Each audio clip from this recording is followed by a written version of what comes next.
Good evening and welcome to Community Board 8 Speaks. My name is Allison Koff. I'm a member of Manhattan's Community Board 8, serving the Upper East Side from 59th Street to 96th Street, including Roosevelt Island. Tonight we have two guests, both long-serving members of Community Board 8, and this is part one with Dave Rosenstein.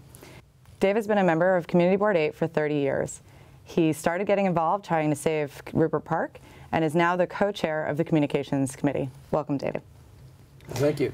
Let's start with a little bit about the Communications Committee. So what's the role of Communications Committee? How do members get involved? How do we interact with the community around us?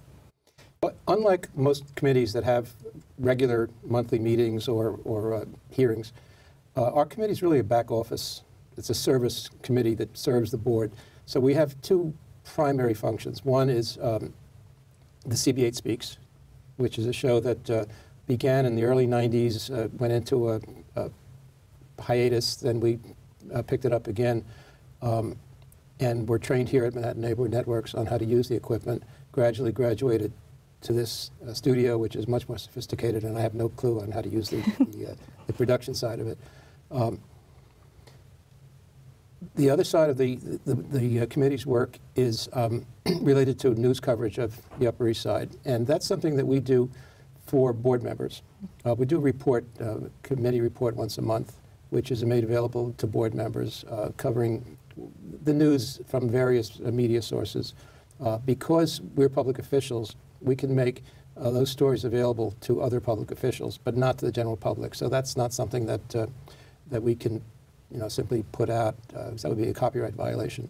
What we do, though, is as I go through that research every day with 20 or 30 Google Alerts and other printed materials, newspapers, is identify the stories of interest to the community, and I send the link from the website, as well as the title of the story, to another member of the committee, Sophia James, who puts it on our Facebook page. We try to make available interesting stories that you can go click on the link to and go to their website, which is no copyright violation whatsoever.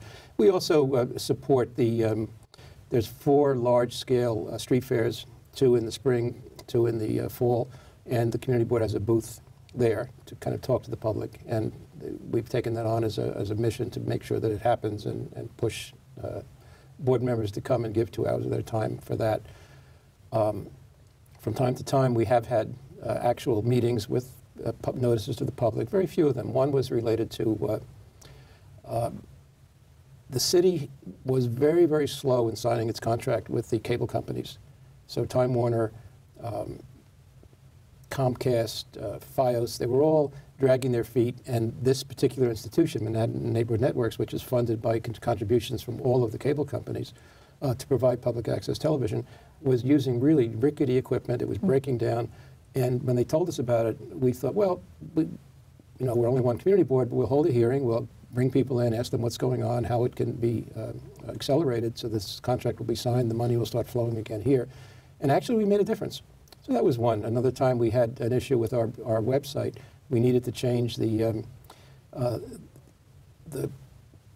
entity, the company that was maintaining it, because it was becoming too costly. We wanted to take it inside. So we had a hearing, which public members, people from the public, as well as board members, got together and talked about what we could do. We rebuilt the website. We didn't rebuild it. Actually, a member of this committee, who is now the city councilman for my district, Ben Kalos, is a computer whiz and has built a number of websites, and he built it for us. No charge. He just did it. He taught Will, my co-chair, how to take the tapes from this show, which are huge, humongous television tapes, convert them into a small file that can be put on our website. So it's now, you can go to the community board's website and see not only this taping, but other shows. In a nutshell, that's it. I have to correct you. I haven't been on the board 30 years. I actually came on the board in '92. I was on for 8 years. When I finished this term, it would be an additional 10 years. There was a gap in between. And I didn't mention it when we spoke before the show, but I was actually on community board 4 for 5 years. In the 80s, I worked for a manufacturer there. Still a long time with a long commitment. It's a long time. It's a long time. It's public service, and I like it. I like it a lot more being on the board where I live. Because in Board 4, I didn't live there. My company was concerned about the the loss of space for manufacturing, because there were printers. But I didn't know the issues in the neighborhood. Right. Now I do.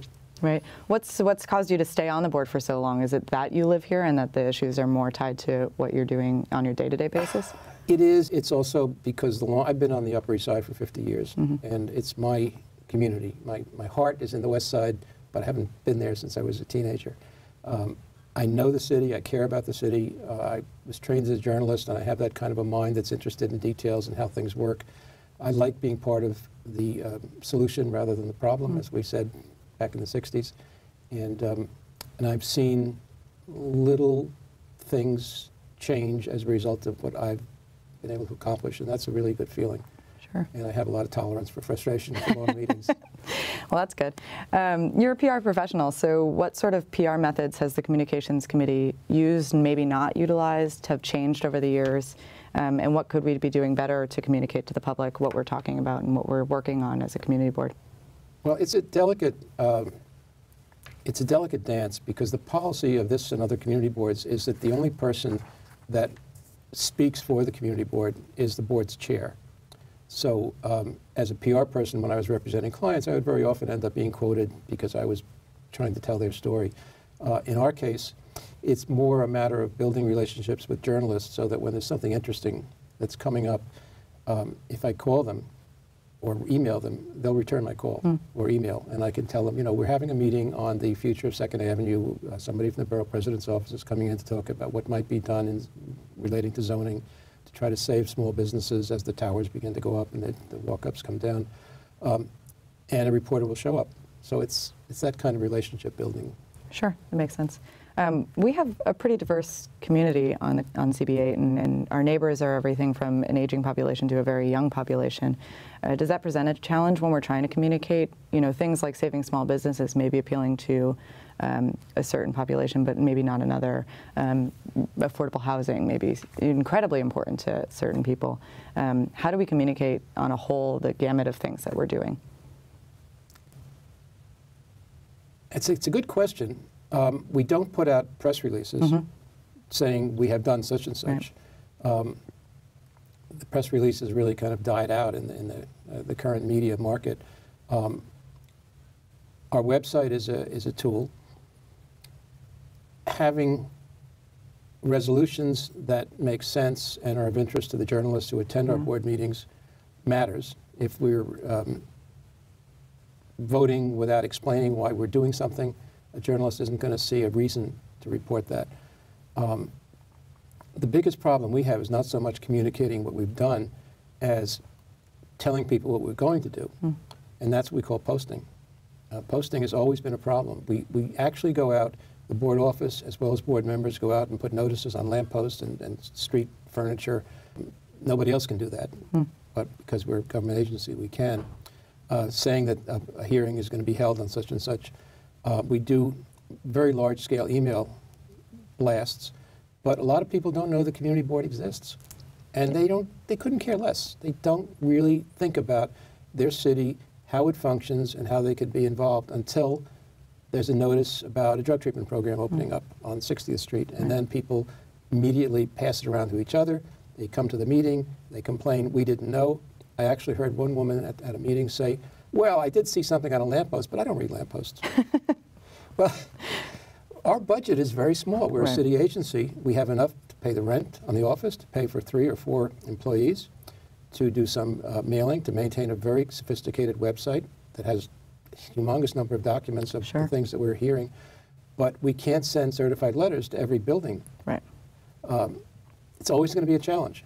And all I can say is our website is very easy to find. It's CB, C like community, B like boy, the number 8, M for Manhattan, cb8m.com.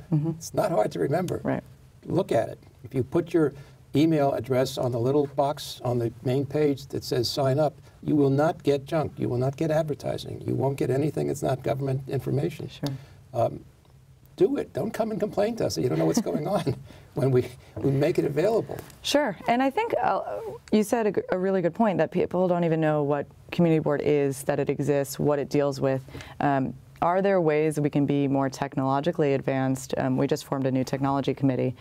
What are some of the challenges we face with bringing technology on, and also opportunities? One of them could be communicating with the public and, moving away from lampposts, for example. You know what? You're going to have to figure that out as co-chair of the technology committee, because I don't know. Right. One, we have a Facebook page. I don't subscribe to Facebook. I just don't. I don't like their policy on privacy, and I don't want a Facebook page.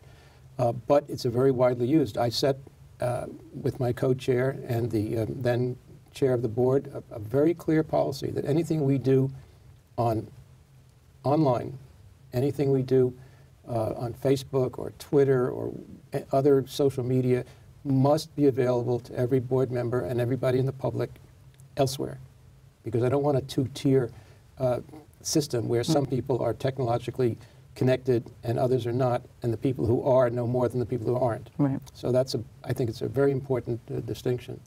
How we can do more, I don't have a problem with more notices going out via social media, and I leave that to your generation to figure out how to do it, because I don't twit, or is it tweet? Tweet. It's a good point, and also I like the idea of non-segmenting sort of members versus community board, or members of the community board and members of our community, which is important.